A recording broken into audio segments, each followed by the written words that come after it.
how does a car dealer evaluate your car price? I think many of you would like to know that. I mean, today we'll be giving you 4 tips on how a dealer actually evaluates a car based on these few pointers. Every car has its market price, and the price is actually determined by a few factors. Number 1 would be the bank valuation. Number 2 would be the supply and demand of the car. There are certain local cars that is very, very high in demand, or certain Japanese makes that is very, very high in demand. So where the supply isn't enough to meet with the demand, hence it will fetch a better car price. So there are actually 4 things that affects the car price. Number 1 would be the exterior of the car. Number 2, interior. Number 3 would be the mileage of the car, right? And number 4 would be the service record of the car. So stay tuned. So basically, your car price will be, your car market price will be affected by 4 points lah. Correct. That's what we're gonna share today.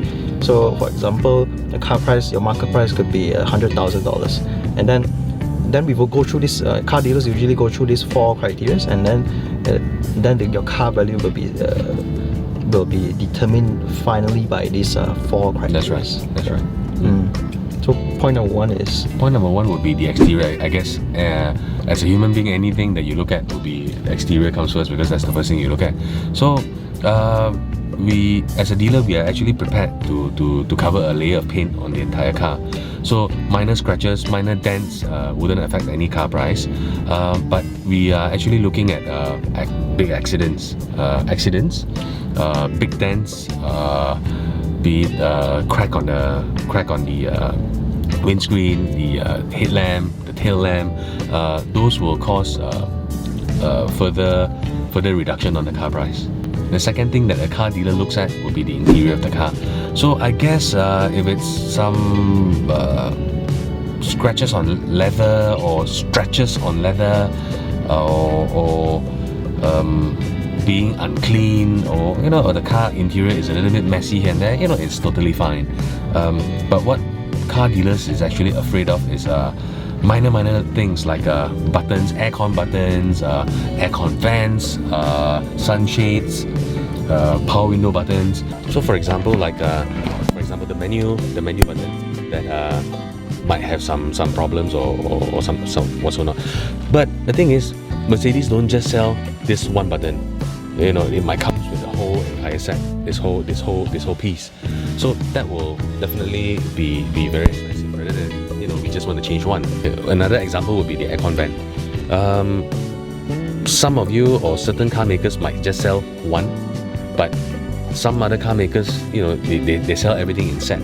So rather than if it's just one thing that's spoiled, you need to replace 6 aircon vents. So yeah, it will. Okay. Good. So guys, take care of your interiors. Yes. So I think the third thing that what usually car dealers look at is the car mileage itself. Quite obvious, huh? Oh yeah, I think everybody does. Even as purchasers, but as car buyers, everybody looks at mileage. An average Malaysian travels about 20,000 kilometers a year. So generally, that will be our benchmark. Anything lower would be definitely a plus point, but anything higher, assuming that you travel 20,000 a year for 5 years, so that will be about 100,000 kilometers. But if you are there are certain people who drive the car as their workhorse, so it's understandable that the mileage goes beyond 150,000, for example. Those will cause a slight drop on the car price. Yeah. I see. Okay, so if your car travels 20,000 kilometers a year, that will be normal lah. Yeah. It wouldn't affect the car value so much. No, it won't. Right. But if you go more than that, slightly more is okay. Slightly more, I guess, it's okay. 110, 120, it's still acceptable, because additional few thousand a year.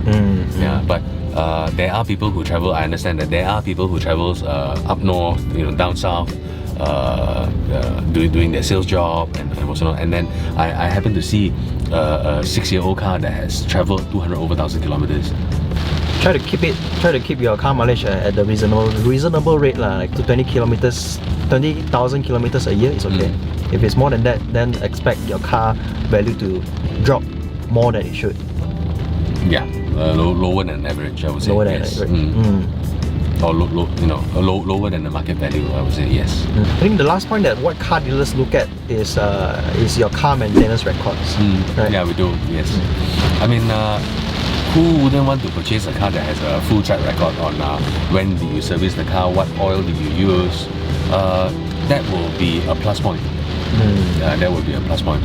So then we'll be able to tell the car service history, whether did you service the car at the authorized workshop, or you service the car at the authorized place, or even it might not need to be authorized if it's after warranty, but at least a reputable workshop.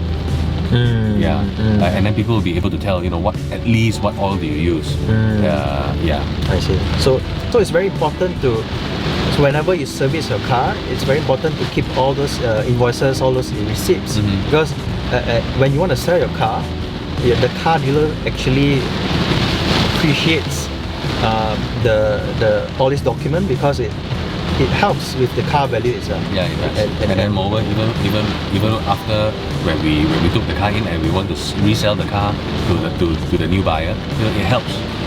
Yeah, it helps.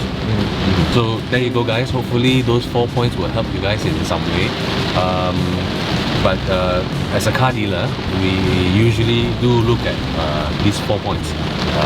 If you guys have any further queries, please drop us a message, and then we'll try to answer it as soon as possible. Okay, I think that's all for this week. See you next week. See you next week.